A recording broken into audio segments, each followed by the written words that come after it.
At the end of our parasha, Yaakov, Jacob, our forefather, travels together with his entire family to Egypt.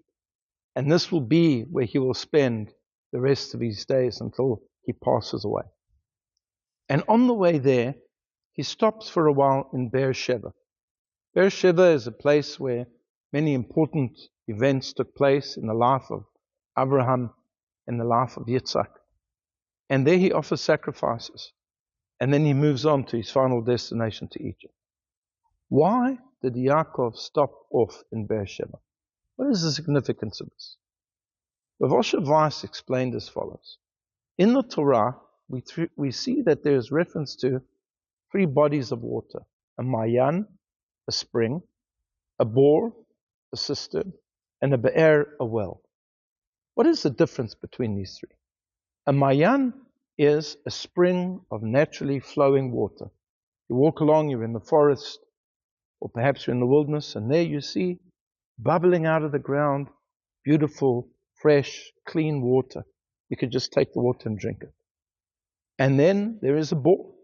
A bor is where you make a hole in the ground, perhaps you cement it, and you fill it with water. That's a bor, it's a cistern. But then you've got a be'er, and a be'er is somewhere in between. And that is where you're looking for water. You can't see any water. There's no spring. But deep below the surface of the earth, there is water. And you dig and you dig and you dig and you excavate until eventually you find water. What is the difference between all of these two? A mayan represents the type of person who says everything will be provided by God. Whatever happens in life, my parnasah, my livelihood, my shidduch, who I'm going to marry, everything, it's a spring. It just is provided for by God. You don't have to do anything whatsoever. That's one type of a person. Then there's a type of person who is like a bor. He believes he is the one who is the provider of everything. He is making the well. He is digging the cistern. He's putting in the water. He is the master of his own destiny. And then you've got the be'er. The be'er is a combination, a partnership between Hashem, who is providing the water, which is deep below the surface, but also the human being, who has to dig down to find that water. And that's what we have to do as Jewish people. We have to make our hishtadlut. We have to make efforts. We can't just sit back and wait for God to act. Ein somchen ala nes. We do not rely on miracles.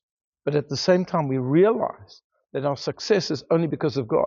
We can dig and dig and dig and dig, but unless there's water there, it's not going to come up. That ultimately is what Hashem is going to provide. And this is the lesson that Yaakov is trying to teach his children. In life, you have to make efforts. You have to be in a partnership with Hashem. You have to do what you have to do, and then He will do the rest. And that's precisely what had happened to Yaakov throughout his life. He worked hard. He studied hard. He made an effort in this physical world when he was about to be, before he was about to encounter Esau. He didn't just pray to God. He did pray to God, but he did more than that. He prepared for war.